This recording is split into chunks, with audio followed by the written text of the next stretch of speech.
वासुदेवाय। ओम नमो भगवते वासुदेवाय। श्रीमद् भागवतम तृतीय स्कंद 21 अध्याय। महर्षि कर्दम की तपस्या और श्री भगवान का वरदान। विदुर उवाच स्वयंभुवस्य च मनोर्वंशः परमा सम्मतः कथ्यतां भगवन्यत्र मैथुने निधिरे प्रजाः। प्रियव्रतौ तनापादौ सुतौ स्वयंभुवस्य वै यथा धर्मजुगुपुतुः सप्तदीपवतीं महिम्। तस्य वै दुहितां ब्रह्मन् देवहूति विश्रुता पत्नी प्रजापतेरुक्ताः कर्दमस्य त्वया नघ। तस्यां स वै महायोगी युक्तायां योगलक्षणैः ससर्ज कतिधा वीर्यं तन्मे शुश्रूषवदेवदा। रुचिर्योर्भगवान् ब्रह्मन् दक्ष वा ब्रह्मणः सुतः यथा ससर्ज भूतानि लब्धा भार्यां च मानवीम्। अनुवाद। कर्दम जी की तपस्या और भगवान का वरदान। विदुर जी ने पूछा, भगवान शंभु मनु का वंश बड़ा आदरणीय माना गया है, उसमें मैथुन धर्म के द्वारा प्रजा की वृद्धि हुई थी। अब आप मुझे उसी की कथा सुनाइए। ब्रह्मन, आपने कहा था कि शंभु मनु के पुत्र प्रियव्रत और उत्तानपाद ने सातों द्वीपों वाली पृथ्वी का धर्मपूर्वक पालन किया था तथा उनकी पुत्री जो देवहूति नाम से विख्यात थी कर्दम प्रजापति को ब्याही गई थी। देवहूति योग के लक्षण यम आदि से संपन्न थी। उससे महायोगी कर्दम जी ने कितनी संतानें उत्पन्न की, यह सब प्रसंग आप मुझे सुनाइए। मुझे उसके सुनने की बड़ी इच्छा है। इसी प्रकार भगवान ऋषि और ब्रह्मा जी के पुत्र दक्ष प्रजापति ने भी मनु जी की कन्याओं का पानी ग्रहण करके उनसे किस प्रकार क्या क्या संतान उत्पन्न की, ये सब चरित्र भी मुझे सुनाइए। इसमें पिछले जो स्कंद समाप्त हुआ ना, पिछले अध्याय जो समाप्त हुआ था, इसमें मैत्रेय जी अंतिम श्लोक में बताए थे कि उन ऋषियों को ब्रह्मा जी ने प्रत्येक को समाधि, योग, वृद्धि, तप, विद्या और विरक्ति से युक्त अपने शरीर का अंश को प्रदान करे थे। मतलब ब्रह्मा जी ने जो सृष्टि करे थे तो उसी समय मनुओं को उन्होंने पुरुषाकार शरीर दिया था। मनुओं को देखकर सब लोग गंधर्व आदि प्रसन्न हुए थे और ब्रह्मा जी को प्रसन्न करे थे, और जगत की सृष्टि करने वाले ब्रह्मा जी को उन्होंने ये बताया था कि आपने अच्छा सृष्टि करा, क्योंकि ये सभी अग्निहोत्र आदि कर्म प्रतिष्ठा ये लोग करेंगे, और इसी से ही हम लोग भी अपना भोग्य पदार्थ, हाँ मतलब ये श्रुति के पीछे इनका अपना स्वार्थ भी था कि आपने बहुत अच्छा करा, मनुष्य को सृष्टि करा, क्योंकि मनुष्य की जो स्वरूप है उसमें सारे वास करते हैं, और उसमें वो सबसे बड़ी बात है कि अग्निहोत्र आदि कर्म कर सकता है मनुष्य अपने शरीर से। तो उसके बाद तपस्या विद्या के साधना द्वारा इंद्रियों के वश में किए आदि ऋषियों को ब्रह्मा जी ने सृष्टि करा था। तो ब्रह्मा जी इस ऋषियों को बाद में सृष्टि कर, उससे पहले सभियों को सृष्टि कर दिया था, है ना। उसमें हम लोग देखे कि सर्प भी आ गए, चिड़िया मतलब पक्षी भी आ गए, वृक्ष लता आदि, असुर भी, राक्षस भी, यक्ष भी, ये सब सृष्टि। और सब लोगों की जो अपने अपने मन की इच्छा के हिसाब से जो अधूरा रह गया था वो सृष्टि होके उसको पूरा करेंगे। लेकिन उसी के साथ साथ भी हर एक समाज में देखो भक्त मिल जाएंगे। यक्षों की गण में ध्रुव महाराज की भी उनके साथ हुआ था टकराव, स्वयंभू मनु की, तो उनको भक्ति के बारे में जानते थे। असुरों के बीच प्रहलाद जी आ गए, तो बाकी जिस प्रकार देवताओं के बीच भगवान वामन देव आ गए, तो वो प्रकट तो हुए अपनी सारे अधूरे कामना को पूरा करने के लिए, लेकिन साथ ही सृष्टि तो हुआ ही उद्धार पाने के लिए, शरीर मिला ही भगवत भजन करने के लिए, तो उसको पूरा करने के लिए भी भगवान, उस सृष्टि होगा तब ना उनको कुछ मिलेगा, तब सृष्टि मंगलकारी होता है। लेकिन सृष्टि में उनकी इच्छा के अनुसार सब जो मिलता है वो भी मतलब सृष्टि को आगे बढ़ाने के लिए किया जाता है। लेकिन उसके बाद भी उनको बीच बीच में क्या होता है ना, उनको मिलता है इस प्रकार जो सुविधा मिलता है जिससे वो जान पाए, ठीक है। तो उसमें जो ये आगे सृष्टि इसलिए बताते हैं कि भगवान स्वयंभू मनु के अत्यंत समादरणीय वंश का वर्णन करें। बोले स्वयंभू मनु जब उन्होंने बोले कि पृथ्वी कहाँ है, तब फिर वो ब्रह्मा जी ने जब विचार करे तब भगवान वराह जी का अवतार हुआ। तब फिर हम लोग उसी से पिछले अध्याय से सुने, भगवान वराह के अवतार के बाद उन्होंने जब पूछे थे कि सृष्टि कैसे हुआ, तब सृष्टि उन्होंने पूरा महत्त्व से लेकर अभी तक का सृष्टि बताया था।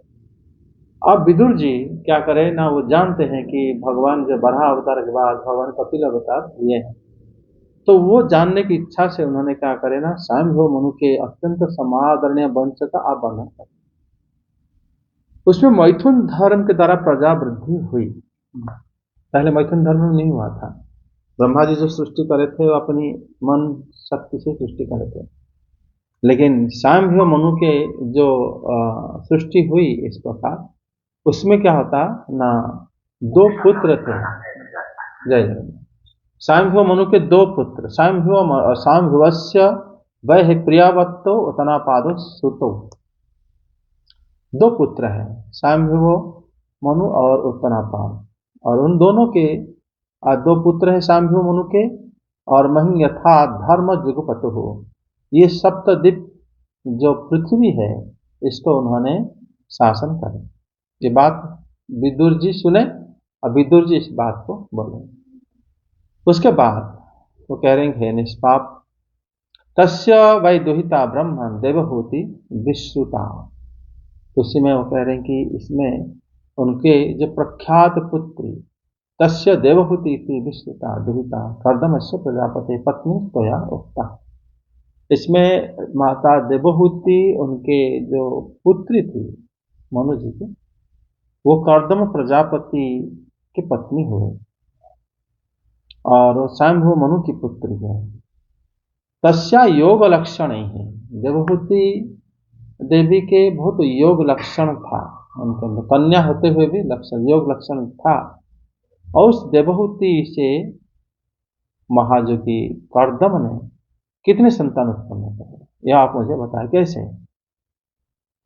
भक्त लोग, क्योंकि भक्त है दुनिया कितने भी एडवांस हो जाए, लेकिन संतान तो मैथुन धर्म में जब कोई कामासक्त होगा तब संतान पैदा होंगे। कामासक्त भक्ति का गुण नहीं है उसी समय, इसलिए भक्त लोगों को जब सृष्टि के लिए कहा गया है वो भगवान को प्रार्थना करेंगे, कि प्रभु मैं की सृष्टि कर पाऊं। प्रार्थना करने के पीछे ये मनसा है, जब वो स्त्री समागम करेंगे भगवान को भूल के ही करेंगे, फिर भगवान को पहले वो इसीलिए हमारे पास वरदान लेके जाते हैं ताकि मैं आपको फिर दोबारा याद कर पाऊं। ऐसे बात है कि वो उस दल दल में जाने के बाद दोबारा भगवत आराधना हो सकता है, ये भी संदेह है।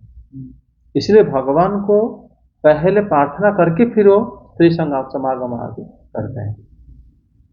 और ये मैथुन धर्म में ये बड़ा कठिन कार्य है, जो कि पहले विवाह इनका हुआ था, तभी जो कर्दम मुनि के विवाह के बाद उन्होंने किस प्रकार मैथुन धर्म को निभाए थे वो देखा गया है। लेकिन आप देखोगे स्वयंभुव मनु और जो प्रियव्रत, स्वयंभुव मनु के जो पुत्र थे प्रियव्रत, उसी समय में वो स्वयंभुव मनु किस प्रकार मैथुन धर्म के द्वारा सृष्टि करे वो प्रश्न ना करके वो कर्दम मुनि कैसे मैथुन धर्म में सृष्टि करे, वो स्वयंभुव मनु भी तपस्या करे थे भगवान को। उसके बाद खुद वो भगवान को पुत्र रूप में पाने के लिए भी तपस्या करे थे मनु। इसमें और तस्या योग लक्षण ही युक्तायाम, उनके योग लक्षण से युक्त थी देवहूति। देवी देवहूति जो उन्होंने महायोगी, ये भी महायोगी है कर्दम जी, उनके साथ विवाह हुआ। दोनों ही योगी हैं, महायोगी हैं, वो योग लक्षण से युक्त हैं। फिर दोनों में कितने संतान है? साधारण एक मान लो कोई पुरुष और स्त्री विवाह होता है, संतान कितने हुए वो तो अलग बात है। ये प्रश्न महायोगी के साथ विवाह के बाद संतान कैसे हुए, ये प्रश्न है उनका। क्योंकि श्रीधर स्वामीपाद कहते हैं कि योग लक्षण यमादि भी युक्तायाम, देवहूति देवी यम नियम इंद्रिय स्वयं वो जानती है। वो स्त्री शरीर में युक्त होने पर भी देवहूति देवी वो यम नियम योग और लक्षण से युक्त थे। उनसे महर्षि कर्दम कैसे पुत्र उत्पन्न करे, कैसे, कितने, ये प्रश्न था। 5 श्लोक में कहते हैं, हे ब्रह्मण भगवान ऋचि ही ब्राह्मण सुतः दक्ष वामान बिंभार्य लब्धम यथा प्रजा सर्जतन में। ये मनु जी पहले सृष्टि तो हुए हैं, लेकिन वो कह रहे हैं कि भगवान ऋचि और ब्रह्मा जी के पुत्र दक्ष आदि मनु के पुत्रियों से विवाह करें। यदि देवहूति देवी की पुत्रियां जैसे अरुंधति हो गए आदि, जगत वो और अनिशया आदि उनके पुत्री हैं सब, वो अगर प्रकट नहीं हुए होते तो ऋषियों का क्या होता, वो कहाँ से शादी करते हैं? और फिर उनके सबके गोत्र भी अलग है, ये बात हम जानते हैं। और उसी हिसाब से कह रहे हैं कि करके जैसे प्रजाओं की सृष्टि की वो भी मुझे आप बताएं। मनु के जो स्वयंभू मनु की जो पुत्री आकृति भी है, ऋषि प्रजापति और प्रसूति को दक्ष प्रजापति से उन्होंने विवाह करे थे।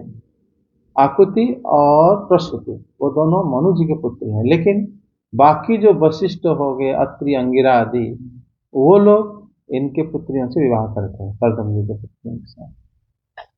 तभी मैत्रेय जी आगे वर्णन कर रहे हैं। ये वाला श्लोक 5 तक हो गया।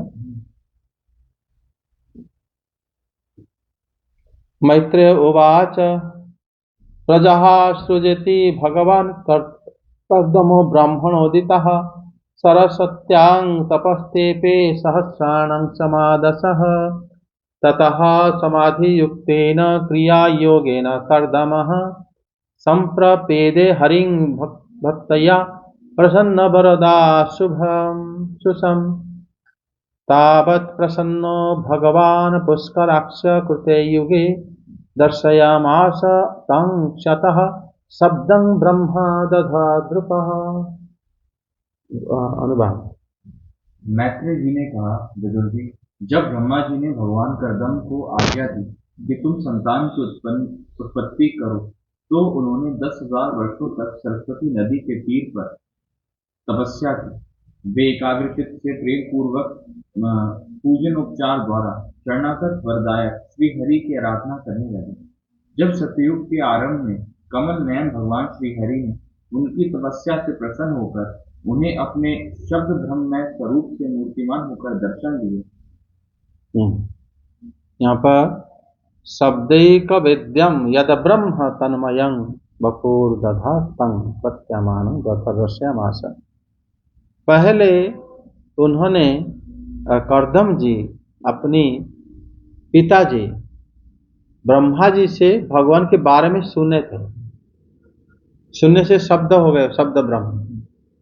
लेकिन वही शब्द ब्रह्म जो सुने थे वही ब्रह्म एक रूप धारण करके उनके सामने आए।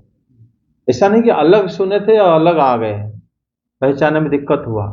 लेकिन वो कह रहे हैं कि वही मैत्री जी कह रहे हैं कि वो भगवान क्षतः तावत प्रसन्न भगवान पुष्कराक्ष कमल नयन भगवान कृतयुग तंग शाब्दम ब्रह्मवत। उन्होंने जो शब्द रूप में पहले थे वही मूर्तिमान होकर उनके सामने आए।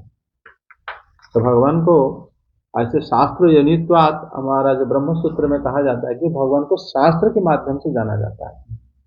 शास्त्र के माध्यम से श्री भगवान जैसे जाने जाते हैं वो शब्द ब्रह्म कहा जाता है। तो वही शब्द ब्रह्म स्वरूप ब्रह्म होकर इनको दर्शन कदम जी का वो कह रहे हैं उनके स्वरूप ऐसा है। सतंग विरज कार्भंग शीतपद्मातपल सर्जम स्निग्ध लीलाका व्रता वक्त्राब्जं विरोजो अंबरम। भगवान के स्वरूप का वर्णन करो हिंदी में। भगवान की वह भव्य मूर्ति सूर्य के समान तेजोमय थी। वे गले में श्वेत कमल और कुमुर के फूलों की माला धारण किए हुए थे। मुख कमल नीली और चिकनी अलकावली से सुशोभित था। वे निर्मल वस्त्र धारण किए हुए थे। सिर पर झिलमिलाता हुआ सुवर्णमय मुकुट, कानों में जगमगाते हुए कुंडल और कर कमलों में शंख चक्र गदा आदि आयुध विराजमान थे। उनके एक हाथ में क्रीड़ा के लिए श्वेत कमल से शोभित था। प्रभु की मधुर मुस्कान भरी चितवन चित्त को चुराए लेती थी। उनके चरण कमल गरुण जी के कंधों पर विराजमान थे तथा वक्ष स्थल में श्री लक्ष्मी जी और कंठ में कौस्तुभ मणि सुशोभित थी।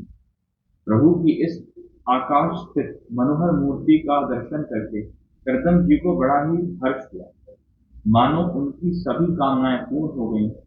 उन्होंने सानंद हृदय से पृथ्वी पर सिर टेककर भगवान को साष्टांग प्रणाम किया और फिर प्रेम प्रवण चित्त से हाथ जोड़कर सुमधुर वाणी से वे उनकी स्तुति करने लगे। जय जगन्नाथ। इसमें भगवान को उन्होंने जैसे दर्शन करे, उन्होंने मुख कमल में भगवान के बाल जो है अलकावली ऐसा था। उनके कर कमल में आयुध धारण करे हुए थे, एक कमल फूल भी धारण करे हुए थे। गले में श्वेत कमल की माला पहने हुए थे। चरण कमल को वो दर्शन दे रहे थे। मतलब भगवान की यहाँ पर तो मतलब 5 कमल के बारे में बताया गया है। मुख कमल, कर कमल, चरण कमल, 2 4 5 हो गया। लेकिन उनके नयन कमल है, कमल नयन है, पूर्व श्लोक में बताया गया। और भगवान की नाभि कमल है ना। और भगवान की नाभि भी कमल जैसा ही है क्योंकि कमल के उद्गम स्थानों से है। और भगवान नाभि कमल, कर कमल, नयन मतलब चरण कमल और आंखें की वो कहते हैं कि कमल नयन भगवान को कहा जाता है। हाँ, ठीक इसी प्रकार 8 कमल की मतलब छीटा भगवान के पास रहता है। तो यहाँ पर जो उन्होंने भगवान को जैसे उन्होंने दर्शन करे तो बड़े प्रसन्न होकर उनको लगा कि सारे मनोरथ मेरा पूर्ण हो गया। मनोरथ पूर्ण कैसे हो गया? जबकि ब्रह्मा जी ने बोले थे कि आपको संतान उत्पन्न करना है, तो क्या इनको दर्शन करके संतान उत्पन्न हो गए? लेकिन संतान उत्पन्न करने की जो चाह थी, जो स्वरूप, जो भाव से वो पत्नी के साथ संभोग करके या खुशहाल संसार से ही, तो खुशी तो मेन रहता है, संसार उत्पन्न करेंगे संतान को, वो सारे खुशी उनको एक साथ मिल गया। तो सोचिए कि अभी इसका जरूरत ही नहीं, उनको ऐसा भाव आ गया भगवान को दर्शन करके। तो उनको सारे मनोरथ जैसे पूर्ण हो गया, ऐसा लगा उनको कि वो कह रहे हैं कि जो खे अवस्थितम दृष्टा लब्ध मनोरथ, लब्ध मनोरथ सारे मनोरथ पूरा हो गया। स जाता हर्ष हर्षितो भुवना मूर्धना आपतत, उन्होंने जमीन पे गिर गए, गिर के भगवान को प्रणाम किया। भगवान लेकिन जमीन में नहीं थे, भगवान तो गरुड़ के ऊपर खड़े होते, भगवान अंतरिक्ष में थे, लेकिन उनको प्रणाम कर दिया। यहाँ पर श्री भगवान की ये जो उनका चित्तवन भक्तों को आनंदित करता है, भगवान के स्वरूप। और वक्षस्थल पे श्री लक्ष्मी विराजमान थी, भगवान की वक्ष, उनके गल में कौस्तुभ मणि लटक रही थी। और कर्दम जी ने स्वाभाविक प्रेम पूर्ण मन से भगवान की स्तुति करके हाथ जोड़ के स्तुति करे श्री भगवान। ऋषिर्वाच ज्येष्ठं वाताद्यखिल सत्वरसे संसिध्यमक्षणस्तव दर्शनान्नः यदर्शनं जन्मभिरिड्य सिद्धिरासा तते योगिन रूढा योगाः हे माययाते हत मेधस्थस्त्वात् पादारविन्दं भवसि धूपोतम् उपासते कामल बायं ते संरासि स कामन्ने रयो अपि ये स्युः तथा स चाहं परिवो रूकामः समान शिलांगृह मेधाधेनुम् कूपेवान्मूलमस्ति समूलं दुराशय कामदूधा घृपस्य। अनुवाद। कर्दम जी ने कहा, स्तुति करने योग्य परमेश्वर, आप संपूर्ण सत्वगुण के आधार हैं। योगी जन उत्तरोत्तर शुभ योनियों में जन्म लेकर अंत में योगस्थ होने पर आपके दर्शनों की इच्छा करते हैं। आज आपका वही दर्शन पाकर हमें नेत्रों का फल मिल गया। आपके चरण कमल भव सागर से पार जाने के लिए जहाज, जिनकी बुद्धि आपकी माया से मारी गई है, वे ही उन तुच्छ क्षणिक विषय सुखों के लिए जो नरक में भी मिल सकते हैं, उन चरणों का आश्रय लेते हैं। 15 श्लोक। किंतु स्वामी, आप तो उन्हें वे विषय भोग भी दे देते हैं। प्रभु, आप कल्प वृक्ष हैं, आपके चरण समस्त मनोरथों को पूर्ण करने वाले हैं। मेरा हृदय काम कलुषित है, मैं भी अपने अनुरूप स्वभाव वाली और गृहस्थ धर्म के पालन में सहायक शीलवती कन्या से विवाह करने के लिए आपके चरण कमलों की शरण में आया हूँ। सर्वेश्वर, आप संपूर्ण लोकों के अधिपति हैं। नाना प्रकार की कामनाओं में फंसा हुआ यह लोक आपकी वेद वाणी रूप डोरी में बंधा है। धर्ममूर्ते, उसी का अनुगमन करता हुआ मैं भी काल रूप आपको आज्ञा पालन रूप पूजोपहार आदि समर्पित करता हूँ। यहाँ पर भगवान जो दर्शन दिए, कर्दम जी के जो कामना था उसके लिए दर्शन नहीं दिए। भगवान दर्शन दिए कर्दम जी के अंदर जो भाव था, उसी भाव के लिए उन्होंने दर्शन दिए, उनके भक्ति भाव था। तभी उन्होंने बता रहे हैं कि हे इड़िया अखिल सत्वरास है, कि आप स्तुति करने योग्य प्रभु, आप समस्त गुणों के आधार हैं। आपका दर्शन यद्य अक्षणो नासिध्यं जुष्टम यद दर्शनं सिद्धि जन्माभि। जो लोग मतलब दर्शन, जो लोग योगी जन उनके सिद्धि लाभ कर चुके हैं, अनेक योनियों में जन्म लेकर जो लोग मतलब सफल हो चुके हैं, परम सिद्धि प्राप्त हो चुके, वो ही आपको दर्शन कर पाते हैं। आज मेरे नेत्रों का साफल्य प्राप्त कर लिया है, मेरे अब जो नेत्र है साफल्य प्राप्त कर लिया। उनका जो भाव था वो श्री भगवान को दर्शन, भगवान कभी भी ऐसे दर्शन तो नहीं देते, तो भगवान के, हालांकि वो नियम से परे हैं भगवान, वैसा नहीं है कि दर्शन नहीं देते, किसी को भी दर्शन दे सकते हैं, बिना योग्यता के भी भगवान दर्शन दे देते हैं। उसी में भगवान है, वो पूर्ण स्वतंत्र हैं और इनको दर्शन दिए ये, लेकिन कह रहे हैं कि प्रभु आपका ये दर्शन परम सिद्ध योगी जन भी अनेक जन्म लेकर भी प्राप्त करना चाहते हैं, भगवान को दर्शन करने। तभी वो कह रहे हैं कि आपका जिनका माया, जो आपकी माया से जिनका बुद्धि खराब हो गया है, वो क्या करते हैं ना, विषय सुख प्राप्त करने के लिए इच्छा प्रकाश करते हैं, जबकि वो सुख नरक में भी प्राप्त होता है। मनुष्य जन्म पाकर भी विषय सुख पाना इच्छा रखते हैं, भगवान को प्रार्थना भी करते हैं। और यहाँ पर सकाम भगवत भक्तों के लिए निंदा करते हैं महर्षि कर्दम, लेकिन निंदा करके भी वो अपने आप को उसमें गिन रहे हैं। तभी इसलिए श्लोक में कहते हैं कि तथा स चाहं परिबोध काम, तथा वैसे मैं भी हूं।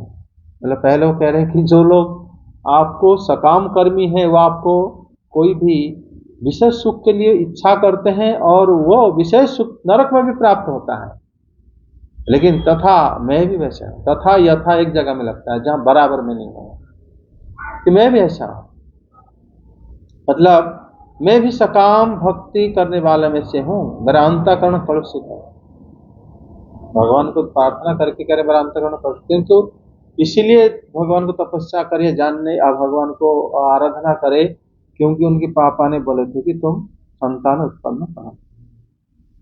मुक्त पाने के लिए नहीं, उल्टा भगवान को संसार करने के लिए प्रार्थना करो। मैं अपने ही समान रहने वाले गृहस्थ धर्म को पालन करने के लिए कुछ कन्या की कामना इच्छा करने से, आप करने के लिए उद्देश्य से आपको मैंने प्रार्थना करा, पूजा करा, क्योंकि आपके चरण संपूर्ण पुरुषार्थ के मूल है। अगर सारे पुरुषार्थ आप हो तो आपको इसीलिए मैंने मांगा, लेकिन वास्तव में आपको अगर कोई मुक्त होता है जो, वही आपको चाहते हैं, लेकिन आप भी मतलब सारे इच्छा पूर्ण आप ही करते हैं।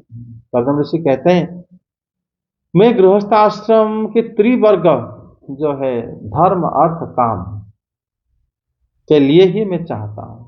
आप तो कल्पवृक्ष हैं, इसलिए मैंने आपके चरणों का उपासना करना चाहता हूं। अकरा यदि कहें कि काम इत्यादि पूर्ति के लिए किसी दूसरे देवता को उपासना क्यों नहीं करें, श्रीधर स्वामी पाद कहते हैं।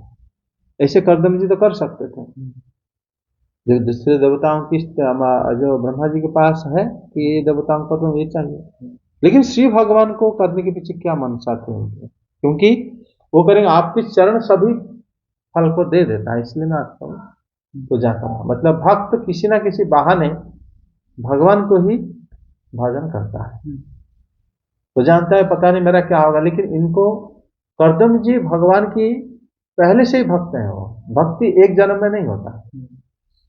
कर्दम जी भगवान को देखो पत्नी पाने के लिए भी उन्हीं को पूजा करें भगवान, क्योंकि वो ये चाहते थे कि अगर भगवान सारे उनका अगर सारे इच्छा वही पूरा कर देते हैं तो मैं दूसरे देवता क्यों पूजा करूं, ये उनके इच्छा था। तो कहते हैं हे सर्वेश्वर, हे शुद्ध, आप संपूर्ण प्रजाओं के स्वामी हैं, वेद वाणी रूपी डोरी से सब बंधे हुए हैं। संपूर्ण जगत अनेक प्रकार की कामनाओं में फंसा हुआ है। हे धर्ममूर्ति, उसी का अनुगमन करता हुआ मैं भी काल रूप आपकी आज्ञा का पालन पूजोपहार आदि दर समर्पित करता। मतलब यहाँ पर वो कह रहे हैं कि आपका जो मतलब भजन क्यों अगर कोई करता है, मतलब मैं मुक्ति का अधिकारी तो हूं नहीं, कि अगर मुक्ति का अधिकारी होता तो फिर मैं विवाह करने के लिए आपके पास क्यों आता, आपको क्यों बोलता कि मेरे लिए एक कन्या ठीक करो, तो मैं शादी विवाह करना चाहता हूँ, मेरे अनुरूप गृहस्थ धर्म पालन करना चाहता हूँ, ऐसे क्यों मैं करता हूँ। वास्तव में मैं इस मुक्ति पाने की अधिकारी नहीं हूँ। आपकी जो वेद वाणी है उसमें पूरा सारा संसार बंधा हुआ है पशु की तरह। हे धर्ममूर्ति, मैं भी लोगों का अनुगमन करने वाला हूं, वही लोगों का अनुगमन करने वाला, और इसीलिए मैं आपको पूजा कर रहा हूं। ये जो अगर मुक्त में होता तो मैं आपको पूजा करता, लेकिन ये मांगता नहीं, लेकिन मैं मुक्त होने की योग्य नहीं लग रहा है मुझे, तो मेरे मन में ये सब इच्छाएं हैं। देखो यहाँ पर भक्त इतने दिनों से भगवान को भक्ति करके भी तभी आज भगवान को दर्शन भी करे और भगवान को भक्ति करने के लिए उनका मन में इच्छा हुई, उनके पिताजी तो नहीं कहते कि जो तुम भगवान को तपस्या करो या भक्ति करो। उनके पिताजी तो सारे वेद उनको सिखा दिए थे, सारे बच्चों को, ब्रह्मा जी। और ये लेकिन उनमें से चाहा कि नहीं मैं भगवान को ही पूजा करूंगा। ये जो अपने आप जो इच्छा आई करदम जी के मन में, ये भाव वास्तव में उनको मतलब वो स्वयं भक्त हैं इसीलिए आई। ये भाव उनके अंदर जो जागृत हुआ था कि मैं भगवान को ही सेवा करूंगा। कारण अगर पिताजी मुझे कहे हैं कि मुझे विवाह करके संतान उत्पन्न करा है, क्यों ना मैं भगवान को कहूं कि वो मेरे लिए कन्या देखें और मैं उनके साथ विवाह करके संतान उत्पन्न करूं। ऐसा उनका इच्छा था। तो इतने दिन भक्ति करके भी वो कामना उनके हृदय से नहीं गया था। ये बात जैसे कभी कभी मतलब मन में प्रश्न आता है कि भगवान भक्ति करके हमारे मन में इतने कामना वासना क्यों है। कर्दम जी भी तो वही कह रहे हैं, जो कि इतने सामर्थ्य रखते थे कि भगवान उनको दर्शन भी दिए, फिर भी वो अपनी कामना को कह रहे हैं कि कामना जो है मेरे अंदर है और मैं मुक्त पाने योग्य नहीं, लेकिन जो कि भगवान को दर्शन करे हैं मुक्त पाने की क्या योग्य नहीं है, लेकिन कामना को विनाश करने के लिए वो भगवान की शरण में फिर आए हैं और वही एक रास्ता है। और उन्होंने भगवान को शरण में आके बोले कि प्रभु हे धर्ममूर्ते, मैं उसी को अनुगमन करने वाला हूँ, आप इसलिए मैं आपको पूजा कर रहा हूँ। श्लोक 17 देखो, 18। प्रभु, आपके भक्त विषयासक्त लोगों और उन्हीं के मार्ग का अनुसरण करने वाले मुझ जैसे कर्म जड़ पशुओं को कुछ भी न गिनकर आपके चरणों की छत्र छाया का ही आश्रय लेते हैं तथा परस्पर आपके गुणगान रूप मार्ग के मादक सुधा का ही पान करके अपने सुधा पिपासा आदि देह धर्मों को शांत करते रहते हैं। प्रभु, यह काल चक्र बड़ा प्रबल है, साक्षात ब्रह्म ही इसके घूमने की धुरी है। अधिक मास सहित 13 महीने अरे हैं, 360 दिन जोड़ हैं, 6 ऋतुएं नेमी हैं, अनंत क्षणपल आदि इसमें पत्राकार धाराएं हैं तथा 3 चातुर्मास्य इसके आधारभूत नाभि हैं। यह अत्यंत वेगवान संवत्सर रूप काल चक्र चराचर जगत की आयु का छेदन करता हुआ घूमता रहता है, किंतु आपके भक्तों की आयु का ह्रास नहीं कर सकता। भगवान, जिस प्रकार मकड़ी स्वयं ही जाले को फैलाती, उसकी रक्षा करती और अंत में उसे निगल जाती है, उसी प्रकार आप अकेले ही जगत की रचना करने के लिए अपने से अभिन्न अपनी योगमाया को स्वीकार कर उससे अभिव्यक्त हुई अपनी सत्व आदि शक्तियों द्वारा स्वयं ही इस जगत की रचना पालन और संहार करते हैं। प्रभु, इस समय आपने हमें अपनी तुलसी माला मंडित माया से परिच्छिन्न सी दिखाई देने वाली सगुण मूर्ति से दर्शन दिया है। आप हम भक्तों को जो शब्द आदि विषय सुख प्रदान करते हैं, वे मायक होने के कारण यद्यपि आपको पसंद नहीं है, तथापि परिणाम में हमारा शुभ करने के लिए वे हमें प्राप्त हैं। नाथ, आपका स्वरूप आप स्वरूप से निष्क्रिय होने पर भी माया के द्वारा सारे संसार का व्यवहार चलाने वाले हैं तथा थोड़ी सी उपासना करने वाले पर भी समस्त अभिलाषित वस्तुओं की वर्षा करते रहते हैं। आपके चरण कमल वंदनीय हैं, मैं आपको बार बार नमस्कार करता हूँ। जय जय जगन्नाथ। इसमें उन्होंने श्री करदम जी भगवान को स्तुति कर रहे हैं कि आप तंग त्वा त्वांग मुक्ति भुक्ति मुक्ति प्रदंग नमामि, आप भुक्ति भी मुक्ति भी दोनों प्रदान करते हैं, इसलिए आपको प्रणाम। करदम जी जो भक्तों में से देखा जाता है, जिनके भक्त होकर भी उनके विवाह करने की इच्छा होता है, तो इसमें देखा जाता है कि भगवान देखो उन्हीं को ही पिता माता बनाते हैं।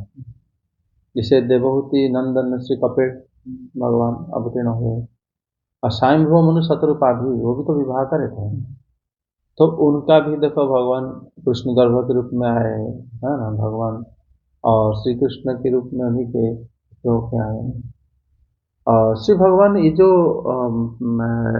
संसार में जो ऐसे देखा जाता है व्यतिक्रम, उसमें श्री करदम जी कह रहे हैं श्री भगवान को कि हे प्रभु, जो विषयासक्त जीव है,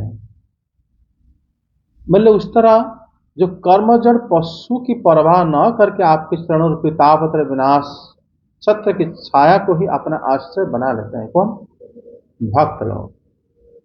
आपके गुणों का वर्णन रूपी मादक अमृत का पान करते हैं, उससे उसी से अपने सुख भूख और प्यास को शांत कर देते हैं। भगवान के गुण, जैसे करदम जी भगवान के गुण श्री ब्रह्मा जी से क्या सुने हैं? भगवान ब्रह्मा जी को भागवत सिखाया, हृदय में दर्शन दिए और वहां पर भागवत को उपदेश दिए। वो ब्रह्मा जी सारे बच्चों को बोले, नारद जी को बोले थे। भगवान की लीला है ये। भगवान ने जब दर्शन दिए उनको, भगवान जैसे सृष्टि करे और सृष्टि से पहले देवता लोग जैसे उनको पहले स्तुति करे कि प्रभु हम आपस में एकत्रित नहीं हो पा रहे, ये सारे भगवान के गुण है, जो कि यहाँ पर करदम जी कह रहे हैं कि आपका गुण, मतलब भगवान ये जगत से परे होते हुए ये जगत में हर जगह में प्रवेश करके ऐसे करा रहे हैं जैसे वो चाहते हैं कि जगत के जीव जो है उनके शरण में आए। जीवों के अंदर अनेक वासनाएं हैं, कामना है, इसको पूरी करने के लिए श्री भगवान मना भी नहीं करें, सारे सृष्टि करें हैं। उसके साथ भी हर एक जगह उनकी वो स्वयं या तो उनके भक्त को छोड़ के उसी जगह में कैसे अनासक्त हो के मेरे पास आ सकते हो, उसका रास्ता भी श्री भगवान प्रदान करते हैं। हे प्रभु, हे अजराक्ष भ्रमि त्रयोदशारंग त्रिशतंग षष्ठी पर्व, इसको बता दें कि चक्र, काल चक्र जो है वो कैसा है न, 13 महीने का अर्श, 13 अर है जो घूमता है। 13 महीना हो गया, 12 महीने प्लस एक होता है अधिमास, मड़ मास होता है। 360 दिन काल चक्र की पर्व है। 6 ऋतुएं हैं और जो अनेक जो है उसके पत्राकार अनंत क्षण जो है, हर एक क्षण, सेकंड, मिनट, घंटा है ना, दिन, प्रहर, ये सब उसका रास्ता है। उसी तरह वो घूमता रहता है, काल चक्र है। 3 चतुर्मास्य, 3 आधारभूत वलयाकृति नाभियां है, मतलब जैसे बड़े आकृति में एक के बाद तो दूसरा, फिर तीसरा, सब घूमता रहता है, चक्र है वो। और निरंतर जगत की आयु को क्षीण करता रहता है। आयु क्षीण करने से क्या हो जाएगा? शरीर नष्ट होने से हम लोग तो नष्ट नहीं होंगे, लेकिन हमारा कामना जो है अगर पूरा नहीं हुआ फिर जैसे क्यों रह जाएगा। फिर जब जब हम फिर सृष्टि प्रकट होंगे, फिर वही कामना को पूरा करने के लिए हम चेष्टारत होते रहेंगे। तो वो कह रहे हैं कि ऐसे जो है भक्तों की सारा समय जो है आपके भजन में व्यतीत जो होता है, उनका आयु क्षीण नहीं हो पाता। क्यों? अगर कोई भजन करता है उसका आयु क्षीण क्यों नहीं होता? वो भी तो बूढ़ा हो जाता है। पर उसका मनोभाव वही रहता है, जैसे बदलता नहीं। जो समझा नहीं, जैसे मान लो अगर कोई संसारी व्यक्ति अगर उसका आयु खत्म हो जाता है संसार भोग करते करते, लेकिन एक भक्त जो है आपकी भजन करता रहता है, उसका आयु समाप्ति नहीं होता है। क्या कारण है सर? क्योंकि जो अगर कोई कामी व्यक्ति होगा, संसारी व्यक्ति होगा, अगर वो मरता है तो फिर उसे अगले शरीर मिलने का वेट करना पड़ेगा, अपना उस जो चीज में कामना छोड़ी। लेकिन जो भक्त है सर, उसका तो शरीर में भी वही चलेगा, शरीर के बाहर भी वही चलेगा, फर्क ही नहीं पड़ेगा। तो उसको काल उसको ग्रास नहीं कर पाया, काल ग्रास नहीं कर पाया। भक्त अनेक जन्म बिताया भी होगा, तब भी उसको काल ग्रास नहीं कर पाता। क्यों? क्योंकि अगर ग्रास करा होता तो फिर उसका कर्म फल के लिए उसको बांध कर रखता, ऐसा लेकिन होता नहीं। भक्त इस जन्म में भगवान की भक्ति करा, वो भक्ति अगले जन्म में वही वैसे के वैसे उसको मिलता है, और काल अगर नष्ट कर दिया होता तो नहीं मिल पाता। वासना को काल नष्ट कर पाता है नहीं। फिर वासना हमारी हृदय में तो संचित होकर रहता है, तो फिर हम वासना को मानेंगे क्या ये अजर अमर है? नहीं सर, वासना तो इसलिए नहीं मानेंगे क्योंकि उसके लिए कंडीशंस नहीं है। अगर वो कंडीशंस एप्लीकेबल नहीं है, कंडीशन नहीं मिली, तो वासना अव्यक्त स्थिति में रहती है, तो पता नहीं किसी तो को। फिर भी तो वासना रहता है। हाँ सर, वासना है। वासना अगर रहेगा तो फिर जब जब वो जन्म लेता है तो उसको काल जो है बार बार ग्रास करता है। कैसे? कर्म फल के चक्कर में रहना। हाँ, काल उसको बार बार कर्म फल देता है, कर्म करने की रास्ता भी बताता है, और कर्म करते करते फिर वो उसमें बंध भी जाता है। बंध नहीं जाता, वो सारा कार्य काल करता है। और ये अनेक जन्म भोगने पर भी सुख को प्राप्त नहीं होता। वास्तव में सुख कुछ और है, ये गलती से इसी सुख को सुख मान के उसकी चेष्टा करो, इसलिए काल उसको ग्रास कर लेता है, बार बार बार बार ग्रास कर लेता है। अनेक जन्म बीत जाता है। कैसे पता चलेगा? किसी भी वस्तु को जब तुम भोग करते हो, कोई खाना खाते हो, कोई मतलब जाके कुछ देखते हो, कोई कपड़ा पहनते हो, तुम्हें लगेगा नहीं कि मैं पहली बार इसको कर रहा हूँ। तुम्हें तो लगता होगा कि मैं कई बार पहले कर चुका हूँ, ये भी अच्छा लग रहा है खाना, ये भी कपड़ा मुझे अच्छा लग रहा है। इस प्रकार जो मनोभाव हमारे अंदर आता रहता है, कि वास्तव में काल क्या कर रहा है, हमारा हरेक के जो जो लोग भोग करते रहते हैं उनको काल नष्ट करता रहता है, लेकिन उसका आभास मन में छाप के रूप में रह जाता है। जब हम उसको विद्या के माध्यम से हटाते हैं, फिर हमारे हृदय में भक्ति की प्रादुर्भाव होता है। और कोई भक्त सिर्फ भगवान की कथा में, जैसे यहाँ पर श्रीधर स्वामी पाद बताते हैं, वही काल आपकी भक्तों की आयु को नहीं काट पाता, क्योंकि वो भक्त तो सारा समय आपका भजन में व्यतीत कर लेता है। सारा समय मतलब तद्भक्ता नाम यूराछिद्य धावन न भवती, कि आपके भक्तों का जो है वो नहीं कर पाता काल कुछ भी। काल अगर होता है ना, काल जैसे समय, जब हम छोटे से बड़े हुए, समय हमारा बहुत कुछ छीन लेता है। इच्छा को तो छीन नहीं पाता, लेकिन बहुत कुछ छीन लिया। जैसे बूढ़े हो गए, भोग वासना कम हो गया, कम मतलब समय के हिसाब से कम हो गया है, समय ने छीन लिया है। तुम अभी बूढ़े अवस्था में वो चीज नहीं खा सकते जो यंग एज में खा लेते थे, बीमार हो जाओगे। इच्छा तो रहता है लेकिन वो भोग नहीं कर पाता। सर एक चीज है सर, अगर हम पिछले जन्मों से कामनाएं की जो करते हुए आ रहे हैं, और सर हम ये भी देखते हुए आ रहे होंगे कि उन कामनाओं को पूरा होने के बाद भी हम दुखी रहते हैं, तो सर फिर भी ज्ञान उदय क्यों नहीं होता? फिर भी उन कामनाओं में सुख क्यों प्रतीत होता है जिन कामनाओं में दुखी इसलिए है? तो करदम जी पहले क्या करे, जैसे उनको उन्होंने क्या भगवान के पास क्यों आए? वो जानते थे अगर मैं विषय भोग भी करूं तब भी मैं भगवान से ही प्रार्थना करके करूं, मुझे वो ही सद्बुद्धि दें। जैसे हम आज पुंसवन व्रत पढ़ते थे उड़िया भागवत पास में, वहां पर जो भी तुम्हें धन संपत्ति आदि इत्यादि चाहिए, षष्ठ स्कंद में है, तुम लक्ष्मी नारायण की पूजा करके प्राप्त कर पाओगे। लेकिन पूजा करके प्राप्त करने की क्या जरूरत है? तुम तो वैसे मेहनत करके प्राप्त कर सकते हो। ये जरूरी है, क्योंकि अगर हम पूजा करके कोई वस्तु प्राप्त करते हैं तो भगवान की दया से क्या होता है, वो हमें फिर हमारी इच्छा पूर्ण हो जाता है। खाली मेहनत करके तुम लाओगे, इच्छा पूर्ण नहीं होगा, इच्छा बढ़ता जाएगा, तुम और उपाय ढूंढोगे। अगर ढूंढते ढूंढते क्या होगा ना, बहुत फिर जन्म बीत जाएगा फिर इसी से। लेकिन भगवान के माध्यम से क्या होता है ना, जो थोड़ा सा बहुत तुमने कामना करा है, तो उनके व्रत करते करते पहले तो मनोभाव रहेगा नहीं, कोई एक मिला तो उसमें जो भी मिले तो संतुष्ट हो जाओगे, फिर उसमें त्याग करके भगवत आराधना में लग जाओगे। ठीक है, भगवान जो प्रदान करते हैं उसमें ज्यादा आसक्त नहीं होता। लेकिन जो खाली मतलब ऐसे उनके जैसे करदम जी भगवान को प्रार्थना करें कि मुझे आप शादी के लिए कन्या दो, वो तो खुद भी ढूंढ सकते थे, या अपने पिता को बोलते हैं ब्रह्मा जी को कि आप मेरे लिए कोई कन्या ठीक कर दो, लेकिन उन्होंने भगवान को जानते थे मेरा जन्म फिर वृथा हो जाएगा। तो फिर सर क्या हमें भगवान से सब कुछ मांगना चाहिए? जरूर, इसलिए तो ये शिक्षा दे रहे हो, क्योंकि भगवान का चरण कमल अगर सारे अभिलाषा को पूर्ण कर सकता है तो उनको क्यों ना मांगे। पर वो भक्ति का उत्तम भक्ति ना होने पर भी, लेकिन वो अभक्ति तो नहीं है। ठीक है। जो लोग मतलब भगवान से भगवान भगवत गीता में बताते हैं कि आर्त अर्थात जिज्ञासु ज्ञानी से भरकर सब चतुर्विधा भजन दे माम। पर सर भगवान हमें क्यों देंगे? हम अगर चाहें, इच्छा करेंगे, तो वो स्वामी होने के नाते, सर्वसमर्थ होने के नाते वो देंगे, और कौन देगा? नहीं, वो क्यों देंगे? वो ना चाहे तो ना दें।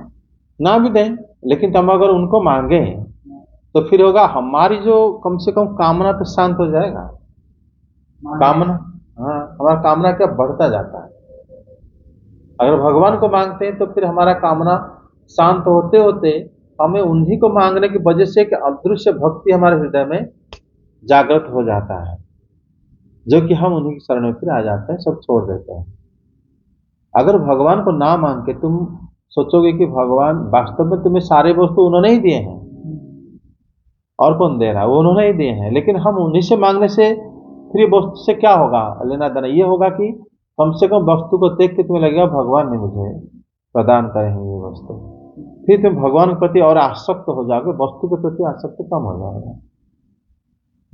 भोग वासना, तभी कर्दम जी तो विवाह करने के लिए उनके पास भगवान को प्रार्थना कर। तो सर हिसाब से जो भगवान के पास मांगने जाते हैं वो सब सही करते हैं। हाँ, उत्तम भक्ति का लक्षण वो नहीं है। अन्य अभिलाषित शून्यम रूप गोस्वामी बात बोले हैं, उत्तम भक्ति है। लेकिन अभिलाषित रख के भगवान को प्रार्थना करना अभक्ति तो नहीं है। लेकिन अगर हम भगवान को छोड़ के बाकी चीजों में आसक्त हो जाएंगे, उसमें आसक्ति बढ़ेगा, भगवान को भूल जाएंगे, वो वस्तु को हम मुख्य मानते हैं। लेकिन जो भगवान को मुख्य मानता है उन्हीं को ही प्रार्थना करेगा, और किसको करेगा? तो फिर इसमें कर्म का क्या महत्व है? कर्म भगवान को आश्रित हो गया, कम से कम आश्रित होने से जो निष्काम कर्म है, पहले कामनाश्रित कर्म के साथ निष्काम कर्म जुड़ जाएगा, क्योंकि दोनों ही उन्हीं से आया है। ये अभी तो वही बता रहे हैं कि आपसे ही निष्काम भाव भी आता है। आपसे अगर कोई कामना लेकर आया, वही से निष्काम हो सकता है, बाहर से निष्काम नहीं हो पाएगा वो। शुरू में जो भी कामना लेके हम लोग करते हैं, सभी कामना को भगवत केंद्रित हो जाना चाहिए, समझे? विवाह है भगवान को आशीर्वाद से, घर बनाना है उन्हीं का आशीर्वाद से, धन कमाना है उन्हीं का आशीर्वाद से, फिर वही वस्तु तो बांधेगा नहीं। उद्धार कभी भी चाहते हो जाओगे, क्योंकि उन्हीं से हर चीज में उन्हीं का निर्भर हो। भगवान के पास हम लोग, भगवान से ही सब कुछ, उन्हीं से ही हम लोग डिपेंड हो जाना चाहिए। भगवान यही चाहते हैं, और ये होना भी चाहिए हर चीजों में। अगर हम उन्हीं से डिपेंड हो जाएंगे, उन्हीं के ऊपर निर्भर हो जाएंगे कि वही देंगे तब हमारा होगा, तो क्या उसी से जगत हमारे जीवन का कल्याण हो जाएगा। चेष्टा तो कर रहे हैं हम लोग, काम करके उन्हीं के ऊपर निर्भर हो जाएंगे, जो मिलेगा हम उन्हीं का आशीर्वाद समझते हैं, तो उसी से फिर हमें कर्म बंधन में बंधेंगे नहीं। फिर हम धीरे धीरे वही वस्तु त्याग करके हमें इतना सद्बुद्धि हो जाएगा धीरे धीरे, क्यों हम उन्हीं से संस्पर्श आ रहे हैं ना, उन्हीं के वस्तु को व्यवहार कर रहे हैं। जैसे पहले एक वस्तु अगर तुम्हें जो मन करे बाहर से खरीद के खाओ, देखो मन विचलित होगा। वही वस्तु भगवान को प्रदान करके खाएं, थोड़ा तो कम से कम हो जाएगा। तुम कोई भी देखोगे नहीं अभी कैसे खा सकता, अभी तो भोग लगेगा घर में ये, तो वो समय मन हट गया कि नहीं वहीं से? तुम ला के ये जो थोड़े थोड़े बदलता है, बदलाव आता है, तो उसी से क्या होगा ना, मन हमारा अंदर से शांत होता जाएगा धीरे धीरे। अगर मान लो किसी को कोई वस्तु देख के भोग करने की वासना आ जाना, नहीं पहले ही तो भगवान को देना है, ये भाव मन में आ जाता है, उसी से फिर हम लोग का वो भाव हृदय में ऐसे आ जाता है, फिर कहीं ना कहीं हृदय में विद्या जागृत होता है, तो निष्काम भाव फिर आ जाता है। ये शुरू कैसे करेंगे? शुरू कैसे करेंगे? शुरू तो इसी तरीके से करेंगे, हर वस्तु पे भगवान को मांगो, हर वस्तु भगवान को ही प्रदान करो, हर वस्तु के अच्छाई बुराई जो आवश्यकता उन्हीं को बताओ, समझे? तो फिर धीरे धीरे जो देंगे तो मानना कि भगवान आज मुझे अगर गाली मिला, ये भगवान नहीं प्रदान करे मुझे ठीक करने के लिए, आज अगर पुरस्कार मिला उन्होंने ही मुझे दिए हैं, ताकि मैं काम उसी तरह कर पाऊं। दोनों तरफ से भक्त तुष्ट हो जाएगा, फिर तभी हृदय में जो वासना बहुत दिन से संचित होकर रहा है वो धीरे धीरे शांत होता जाएगा, समझे? वो फिर बता रहे हैं कि माया से परिचिन्न, यहाँ पर बताते हैं कि हम जो भक्तों को जो शब्दादि, हम भक्तों को जो शब्दादि सुख प्रदान करते हैं, उसके माया जन्य होने के कारण वो आपको विपसंद नहीं है। फिर भी परिमाणतः हमारा शुभ करने के लिए वे मुझे प्राप्त हो जाएं, क्योंकि इस समय अपने हमें तुलसी की माला से मंडित माया से परिच्छन्न सी दिखने वाले सगुण मूर्ति रूप में दर्शन दिया है। श्लोक 20 का अनुवाद पाठ करो। इसमें अनुवाद प्रभु, इस समय आपने हमें अपनी तुलसी माला मंडित माया से परिच्छिन्न सी दिखाई देने वाली सगुण मूर्ति से दर्शन दिया है। आप हम भक्तों को जो शब्द आदि विषय सुख प्रदान करते हैं, वे मायक होने के कारण यद्यपि आपको पसंद नहीं है, तथापि परिणाम में हमारा शुभ करने के लिए वे हमें प्राप्त हैं। मतलब जो शब्दादि सुख हो गया, कर्म करोगे ये मिलेगा, ये पढ़ाई करोगे, ये नौकरी करोगे तो इतना पैसा मिलेगा, ये शब्दादि सुख हो गया। ये माइक है, ये भी भगवान को प्रसन्न नहीं है। लेकिन वेद की वाणी है तो वो हमें मतलब प्राप्त हो, और वो कह रहे हैं कि ये जो शब्दादि सुख प्राप्त होता है हमें, आप जो स्वरूप धारण करके सामने उपस्थित हो, ये सगुण मूर्ति, ये मतलब माया स्वरूप में ही हमें दिखाई दे रहा है। बिना माया के भगवान कैसे देखेंगे? हम देख नहीं पाएंगे। भगवान का जो स्वरूप है वो भी मायाच्छन्न है। या तो हमें मायाच्छन्न हो जाता है, या तो भगवान स्वयं अपनी माया से दर्शन देते हैं। ये तो दर्शन नहीं हो पाता। भगवान को दर्शन हमारा अपने जब चाहे हम दर्शन नहीं कर पाते। वो सर्वत्र है, सर्वत्र जो व्यापक है, वो एक रूप स्वरूप में तुम्हें दिख रहे हैं छोटे होते, इसका मतलब माया तो है। ये बात बता रहे हैं वो आगे श्लोक 21 में तुमने पढ़ लिया था। वो बताते हैं कि तंग अनुभूतो पर क्रियार्थं सो माया वर्तिता लोकतंत्रम। आपका जो स्वरूप निष्क्रिय होने पर भी अपनी माया के द्वारा संसार में व्यवहार को चलाते रहते हैं। भगवद गीता जैसे भगवान बताते हैं कि मैं वास्तव में कोई कर्म नहीं करता। कर्म लोग अपने अपने कर्म फल के हिसाब से शरीर में जाता है। हमारा जो स्वरूप है, हम इस जन्म में पुरुष बने, इस जन्म में स्त्री बने, हम इस जन्म में गोरा हुए, किस जन्म में काले हुए, ये जो स्वरूप हमें प्राप्त होता है, ये भगवान आके हम एक एक चीज नहीं बनाते। हम इस जन्म में ऐसे कर्म करेंगे, अगले जन्म अपने आप हो जाता है। भगवान पृथ्वी जल आकाश वायु ये बना के रखे हैं, लेकिन तुम्हारी जो मनसा, तुम्हारी जो इच्छा, तुमने जो जो कर्म इस जन्म में करा है, उसके फल तो अपने आप, इसलिए कहते हैं भगवान कहते हैं मैंने कैसे सृष्टि करा। सृष्टि तो जीव अपने आप होता रहता है प्रकृति के नियम के हिसाब से। कि नियम ऐसा, तुम ये करोगे ये मिलेगा, वो मिल गया उसको। मूल प्रकृति को भगवान बना देते हैं उनकी इच्छा शक्ति के हिसाब से। और निष्क्रिय है भगवान। कदम जी कह रहे हैं कि आप निष्क्रिय होकर भी आप संसार में व्यवहार को चलाते हैं। जिससे लगता है कि आप सब कुछ कर रहे हो, लेकिन आप वास्तव में कुछ नहीं करते हो। थोड़ी सी भी भक्ति करने पर आप अपने भक्तों को कामना को पूर्ण कर देते हैं, और आपके चरण कमल वंदनीय है, ऐसे आपको निरंतर बार बार प्रणाम है। जय जगन्नाथ। आगे ऋषिवाच इत्याब्यालीकं प्रणुतो अब्जनाभ स्तमावभासे वचना अमृतेन सुपर्ण पक्षोपरि रोचमानः प्रेम स्मृति द्वीक्षण बिभ्रमदभ्रू। अनुवाद। मैत्रेय जी कहते हैं, भगवान की भौहें प्रणय मुस्कान भरी चितवन से चंचल हो रही थी। वे गरुण जी के कंधे पर विराजमान थे। जब कर्दम जी ने इस प्रकार निष्कपट भाव से उनकी स्तुति की, तब वे उनसे अमृतमय वाणी से कहने लगे। श्री भगवान ने कहा, जिसके लिए तुमने आत्म संयम आदि के द्वारा मेरी आराधना की है, तुम्हारे हृदय के उस भाव को जानकर मैंने पहले से ही उसकी व्यवस्था कर दी है। प्रजापति, मेरी आराधना तो कभी भी निष्फल नहीं होती, फिर जिनका चित्त निरंतर एकांत रूप से मुझ में ही लगा रहता है, उन तुम जैसे महात्माओं के द्वारा की हुई उपासना का तो और भी अधिक फल होता है।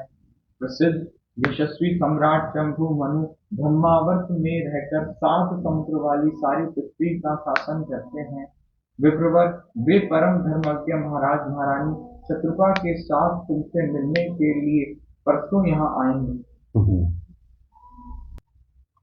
उनकी एक रूप, यौवन, शील और गुणों से संपन्न श्याम लोचना कन्या इस समय विवाह के योग्य है। प्रजापति, तुम सर्वथा उसके योग्य हो, इसलिए वे तुम्ही को वह कन्या अर्पण करेंगे। ब्रह्मन, गत अनेकों वर्षों से तुम्हारा चित्त जैसी भार्या के लिए समाहित रहा है, अब शीघ्र ही वह राजकन्या तुम्हारी वैसी ही पत्नी होकर यथेष्ट सेवा करेगी। वह तुम्हारा वीर्य अपने गर्भ में धारण कर उससे 9 कन्याएं उत्पन्न करेगी, और फिर तुम्हारी उन कन्याओं से लोक रीति के अनुसार मरीचि आदि ऋषिगण पुत्र उत्पन्न करेंगे। तुम भी मेरी आज्ञा का अच्छी तरह पालन करने से शुद्धचित्त हो, फिर अपने सब कर्मों का फल मुझे अर्पण कर मुझको ही प्राप्त होगे। जीवों पर दया करते हुए तुम आत्मज्ञान प्राप्त करोगे, और फिर सबको अभय दान दे अपने सहित संपूर्ण जगत को मुझ में और मुझको अपने में स्थित देखोगे। महामुने, मैं भी अपने अंशकाल रूप से तुम्हारे वीर्य द्वारा तुम्हारी पत्नी देवहूति के गर्भ में अवतीर्ण होकर सांख्य शास्त्र की रचना करूंगा।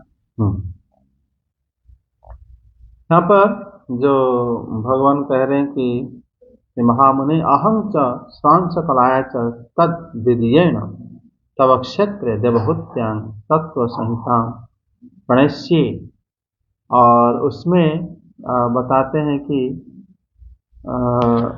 श्लोक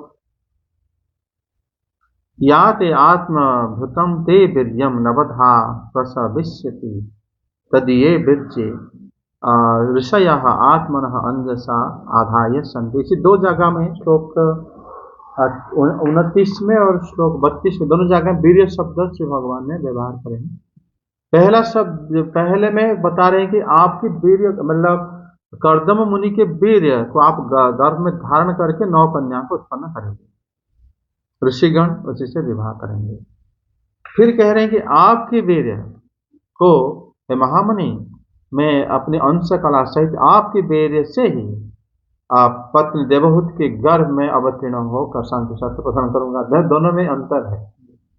शिव भगवान को जब कोई दर्शन करता है, भगवान का आह्वान करता है, उसी समय भगवान को भूल के भगवान का आह्वान तो नहीं करा जा सकता। वीर जब अगर मान लो कोई अपना पत्नी के साथ सहवास कर रहा है, वहां पर भगवान थोड़ी जन्म आ जाएंगे। वो तो कर्म फल से बंधन, जो लोग अपना जन्म शरीर पाना चाहते हैं वो लोग आते हैं। आज इसलिए ऋषि लोग बड़े चालाक से पहले भगवान से आशीर्वाद लेते हैं कि प्रभु हम गृहस्थ धर्म जा रहे। उसी समय उनको कि अच्छे अच्छे पुत्र मिल जाते हैं, जैसे दुर्वासा जी हो गए, चंद्रदेव हो गए, वो सब अत्रि मुनि के पुत्र हुए थे वो लोग। कश्यप जी के पुत्र विवस्वान हो गए। तो क्योंकि पहले तपस्यारत रहते थे, वो भगवान से सुधा वरदान मांगते ऐसे जीव को हमें दो, क्योंकि ये जब संगम करेंगे इनका थोड़ी होश रहेगा कि ऐसे मतलब स्त्री समागम करने से ये वाला पुत्र होगा, ऐसे करने से ऐसा तो नहीं होता। क्योंकि काम जय जगन्नाथ काम भाव जब हृदय में जागृत होता है वहां पर तुम कैसे विचार करोगे। लेकिन भगवान कह रहे हैं कि मैं आपके वीर्य के अंश से पुत्र होऊंगा। फिर कर्दम मुनि के वीर्य का आप धारण करके, आप जो कर्दम मुनि के जो वीर्य को धारण करके कौन देवहूति देवी 9 कन्या को जन्म देगी। मैं आपके वीर्य से देवहूति के गर्भ से अवतीर्ण होगा। दोनों देखो, सुनने वाला तो दोनों कहेगा कि भाई एक जैसे तो भगवान बोले हैं, लेकिन भगवान बोलते हैं कि मुझे परोक्षता प्रिय है, परोक्ष भाव से मैं बताता हूँ। भगवान के भाव का ये है मतलब परोक्षवादी मुनि नाम मम च परोक्ष प्रियम। मुनि लोग मुझे सीधा सीधा नहीं बोलते मेरे बारे में, पर कुछ छुपा के बोलते हैं। जो छुपा के बोलते हैं वो मेरा अभिमत है, मुझे वो बात प्रिय है। तो यहाँ पर भगवान को वीर शब्द की जो प्रतिशब्द, वीर शब्द का जो अर्थ है वो अर्थ सामर्थ्य होता है, और वो अर्थ का मतलब भी होता है अपना भक्ति, उसको भी वीर कहते हैं। तो इसलिए यहाँ पर कर्दम मुनि की सामर्थ्य, जो सामर्थ्य से उन्होंने भगवान को दर्शन कर पाए, वही सामर्थ्य से भगवान उनके पुत्र बनेंगे। लेकिन जो सामर्थ्य से भगवान को दर्शन कर पा रहे हैं वो तो उनकी भाव है, उनकी भगवान के प्रति भक्ति है। वही वीर से ही भगवान मतलब देवहूति माता के गर्भ से आएंगे, ना कि जो हम अपने जो मैदा अस्थि मांस वीर जो हमारे धातु मल के रूप में भगवान अवतरने से हो ही नहीं सकता। और दूसरी बात, क्योंकि भगवान जो स्वयं समभाव में रहते हैं, वो सर्वत्र रहते हैं, उनको जो धारण करता है वो कैसे कहेगा कि सामने वाला पुरुष है स्त्री है? कैसे कहेगा? ब्राह्मण भले ही हो, ब्राह्मण का कर्म भी स्त्री सहवास नहीं है। ब्राह्मण का जो गुण है सम दम तितिक्षा आदि, समभाव गुण से तो पता चल जाता है सारे समान है। तो फिर तुम कैसे कहोगे कि ये स्त्री शरीर में है, ये स्त्री है, ये मैं पुरुष हूं? ये तो विषम भाव हो गया। जब तुम फिर क्यों मतलब कन्या कौन सुंदर है उसी को मैं शादी करूंगा, ये भी विषम भाव हो गया। इसे ब्राह्मण का कर्म नहीं होता। जब हम ये होता माया में पड़ जाना, तभी भक्त लोग जो भी भक्त अगर कभी शादी करेगा, भक्त अगर कभी स्त्री सहवास करेगा, भगवान को प्रार्थना करते हैं कि हम इससे निकल आए, मतलब हम कन्या आप दो और संतान भी जो होए अच्छी संतान दो, ताकि वो हमारे उद्धार कर पाए, और हमें शक्ति दो कि हम स्त्री सहवास के बाद पुत्र संतान के बाद फिर हम दोबारा आपकी भक्ति कर पाए। नहीं तो आप देखो अत्रि मुनि, जैसे उनके पिता ने जब वो विवाह करेंगे अनुसया देवी के साथ, तो पिता बोलेंगे तुम संतान उत्पन्न करो, सीधा पहाड़ एक ढूंढेंगे जाके दोनों तपस्या करें। क्यों? अगर पत्नी शादी हो गई तो पुत्र के लिए तो सीधा सहवास करो, पुत्र आएंगे, संतान आएंगे। वो नियम ऐसा नहीं था। अगर हम भगवान अगर सीधा शादी करो और विवाह और स्त्री सहवास करो और पुत्र आ जाएंगे, फिर हो सकता है पुत्र की वजह से हम लोग दोबारा भगवत भक्ति करना पाए, ये भाव हमारे हृदय से चला जाए। क्योंकि बहुत जीव घूम रहे हैं, कोई भी आके हमारे गर्भ में आश्रय ले लेगा, लेकिन जिन्होंने सृष्टि बनाया है अगर हम उन्हीं को प्रार्थना करेंगे तो वहां पर बैरिकेड लगा देंगे वो कि नहीं नहीं उन्होंने काफी तपस्या करे हैं, इसलिए शुद्ध जीव जो लोग पिछले जन्म में मर चुके हैं, ठीक है, ये इनको उनके पुत्र के रूप में छोड़ा जाए। अन्यथा खाली ऐसे विवाह कर बहुत सारे मतलब असुर राक्षस मनोभाव वाले जीव पुत्र प्रकट हो जाते हैं, तो उससे संसार में क्षति होता है, पिता माता का भी क्षति होता है। इसीलिए सब जगह में यही भाव है। लेकिन शिव भगवान के यहाँ पर जो दो शब्द वीर शब्द में बोले हैं, दोनों बड़ा रहस्यमय तरीके से दो बात बोले हैं।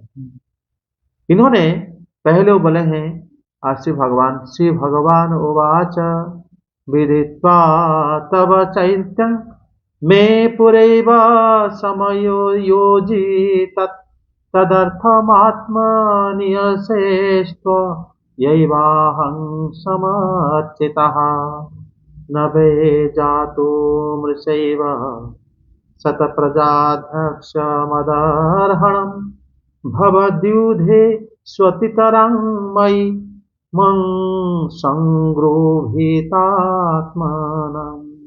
तो कह रहे हैं कि आप तो या तदर्थ, आप जिसके लिए आत्मनियमे अहं समर्चिता, मुझे आपने पूजा करा जिस काम के लिए, तब चैत्यं विदित्वा, उसका अभिप्राय को मैं जानकर उससे पहले ही उसका व्यवस्था मैंने करा। ये जो तपस्या कितने दिन करे? 10,000 वर्ष।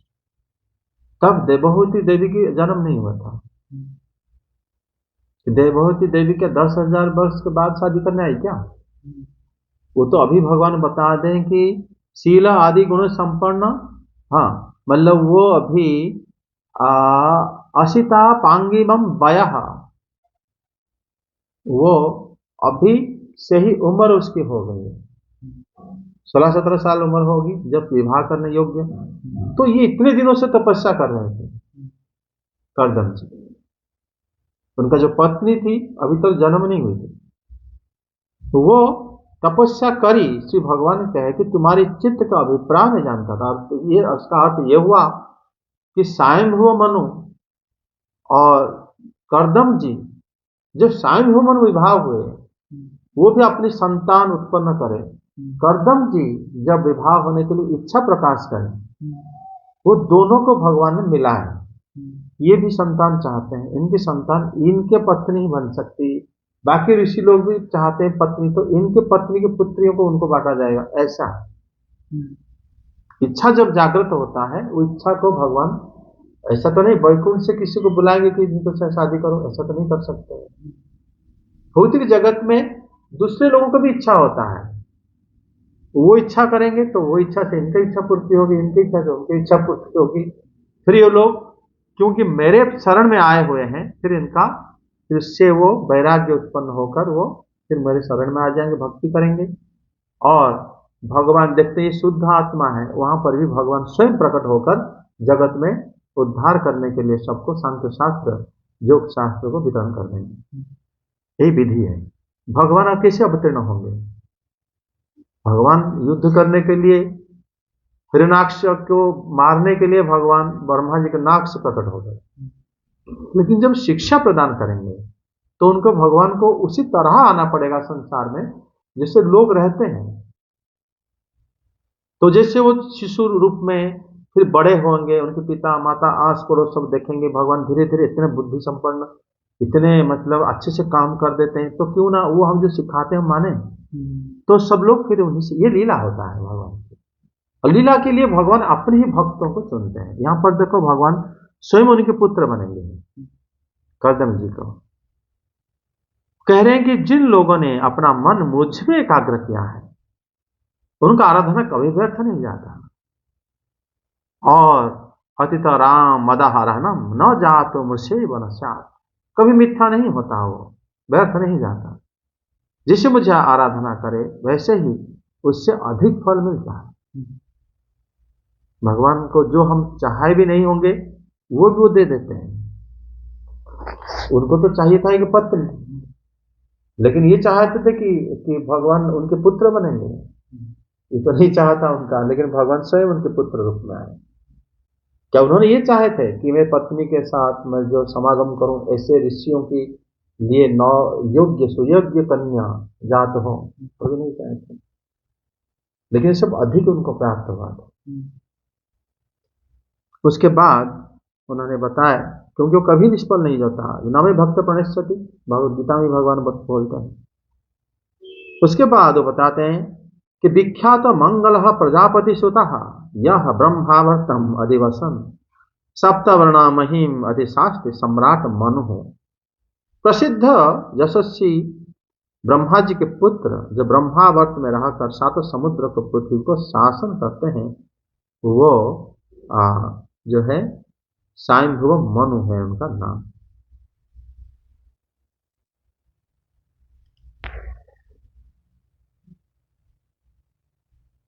पहले यहाँ पर भगवान ने जब बताया कि ब्रह्मावर्त में रहकर वो 7 समुद्र में युक्त संपूर्ण पृथ्वी का शासन करते हैं स्वयंभुव मनु। जबकि देखो उसी समय स्वयंभुव मनु जब शासन कर रहे थे, उस समय 7 द्वीप बना नहीं था, लेकिन भगवान हम बोल देंगे 7 द्वीप हमारी। देवहूति देवी की विवाह होगी, फिर पहले उत्तनापाद में पहले प्रियव्रत महाराजा बनेंगे, फिर उसी समय स्वयंभुव मनु एवं शत्रुपा तपस्या करने बन चले जाएंगे। उसी समय प्रियव्रत महाराज 7 द्वीप बनाए थे। उससे पहले इसका नाम सप्तद्वीप था, जो कि भक्तों के हाथ में पूरा हुआ था।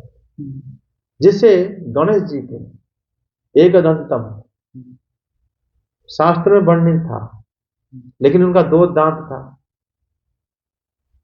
शास्त्र में गणेश जी का एक दांत, तभी भगवान परशुराम के साथ उनका युद्ध होता है, फिर वो दांत टूट जाता है। ऐसा नहीं कि इनकी शक्ति से उन्होंने तोड़े, पहले से ये भगवान की माया होता है, लीला होती है, पहले से उनका स्तुति में वही नाम रहता ही है। तो पृथ्वी का देखो यहाँ पर सप्तवर्णा महिम अधिशास्त्र सम्राट मनु है, सातों समुद्र से युक्त संपूर्ण पृथ्वी का वो शासन करते हैं। उसके बाद बताते हैं कि सौच राजर्षि शतरूपा महिष्या सह धर्म को भी तत्वाम विदुक्ष हो यह परश्च आयस्ति है। ये आपको देखने के लिए परश्च आए थे, परसों आएंगे, आज कल परसों। आज भगवान दर्शन दिए, कल ये कुछ तैयार होकर बैठेंगे, कल उसके बाद वो आएंगे।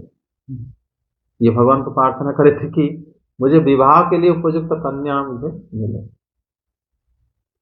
तो फिर वो बता रहे हैं कि प्रभु वे अपनी असीता पंगिम वयः शील गुणान्विताम पतिम मृगनयन मृगयंती अनुरूपाय ते दास्यसी। उनका अपनी श्यामलोचना अवस्था तथा शील आदि गुणों से संपन्न अपनी पुत्री को, जो सर्वदा अनुरूप पति को अलग खोजने के लिए वो चेष्टारत है, वो आपको ला के अर्पण करना। अगर ये विवाह करने के लिए भगवान को कन्या ढूंढ रहे हैं और भगवान ने उनके कन्या को आके बताया है, तो भगवान ये काम भी करते हैं। आप देखोगे पुरी में हमारे जगन्नाथ जी के मंदिर से पहले साक्षी गोपाल एक जगह है, वहां पर श्री कृष्ण जो है वृंदावन से गए थे साक्षी देने के लिए कि हाँ इनके बेटी के साथ तुम्हारा विवाह होगा, मैंने सुना था। ये बात बताने के लिए गए थे पैदल, साक्षी गोपाल करते हैं। अद्भुत लीला, वो तो स्वतंत्र ईश्वर है, कुछ भी करते हैं। यहाँ पर भी देखो श्री भगवान यहाँ पर कहते हैं कि मतलब ये जो परसों आएंगे अपनी पुत्री को लेके अपने पति को समर्पित, वो तुम्हें ही समर्पण कर देंगे। यहाँ पर एक शब्द देखो बताएगा श्लोक में है कि ते प्रभु, मतलब उन्होंने कर्दम जी को, जबकि कर्दम जी तपस्या करके भगवान अवतीर्ण हुए हैं, लेकिन यहाँ पर श्री भगवान कर्दम जी को कहते हैं प्रभु। प्रभु मतलब उनको बड़ा करके बोलना है कर्दम जी को। उसका कारण है कि ये उनके नित्य पिता हैं। कर्दम जी पिता को संबोधन कर रहे हैं, और यहाँ पर देवहूति की जो सुंदरता, अपनी माता की सुंदरता को वर्णन कर रहे हैं भगवान। तभी और ये उनके पिता हो, ये कौन, कर्दम जी, तभी उन्होंने हे प्रभु यहाँ पर बोला है। और उनका गुण जो है, गुणों को कह रहे हैं कि अपनी पुत्री के अलावा, क्योंकि भगवान जब प्रकट होएंगे उन्हीं माता के साथ ही रहेंगे वो, तो उनके गुणों को भगवान को अभी से पसंद है कि ये मेरी माँ बनेगी। तभी भगवान अपने पिता को प्रभु बोले श्लोक में। तब वो कहते हैं कि इतने वर्षों तक आपका मन जैसे पत्नी में लगा था, वही राजकुमारी शीघ्र ही आपकी सेवा करेगी। मतलब इतने जो वर्ष तक उन्होंने जो ढूंढने में लगा है, ये ढूंढने में नहीं, भगवान को तपस्या करने में लगा। वास्तव में वो कामी पुरुष नहीं थे। जैसे अभी हम चर्चा कर रहे थे, अगर कोई कामना वासना है तो भगवान के पास क्यों जाएगा? वो तो काम करने के लिए कुछ उपाय ढूंढेगा। सबको जाके घर में बोलेगा कि देखो मैं शादी करना चाहता हूँ, आप अपनी कन्या को मुझे भेज दो, नहीं तो ये मैं शादी करना चाहता हूँ भेज दो। मैट्रिमोनियल में ऐड देगा। तो ये सब चीज करने के बजाय तुम एक कोई आश्रम, पहाड़, नदी के किनारे बैठ के हजार वर्ष तक मुझे एक लड़की चाहिए शादी करे, तुम इतने ज्यादा ढूंढ के खुद तो इतना, उससे कम समय मिल जाएगा कोई भी। लेकिन भगवान कह रहे हैं कि ईमान परिवत्सरान यतेत्र हृदय समाहितम, हे ब्रह्मन सानुपवधुत्वांग आशु कामम भाविष्यति। वो तुम्हारी पत्नी होकर सेवा करेगी। ये पता लगता है कि जो इतने वर्ष तक आपने मुझे जो सेवा करा, वास्तव में उसमें श्री कृष्ण को हृदय में चिंता करके पिता की आज्ञा को पालन करना चाहते थे।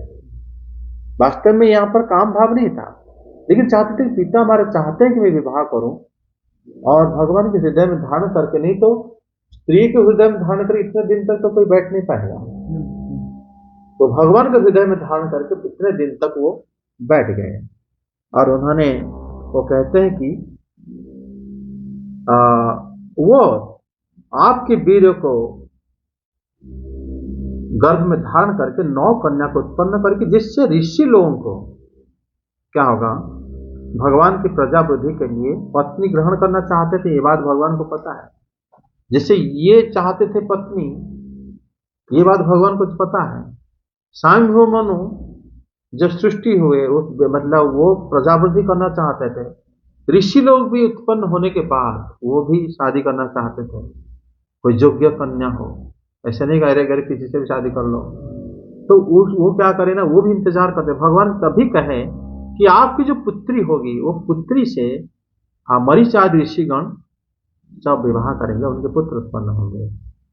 ऐसे ही सृष्टि का नियम है कि वो लोग इच्छा का प्रकाश करे थे। तब से भगवान बताते हैं कि मेरी आज्ञा का अच्छी तरह पालन करके शुद्ध चित्त हो जाओगे आप, क्योंकि मेरी आज्ञा ऐसा ही है, फिर आप शुद्ध चित्त हो जाओगे और फल मुझको समर्पण करके फिर मुझे ही प्राप्त होगा।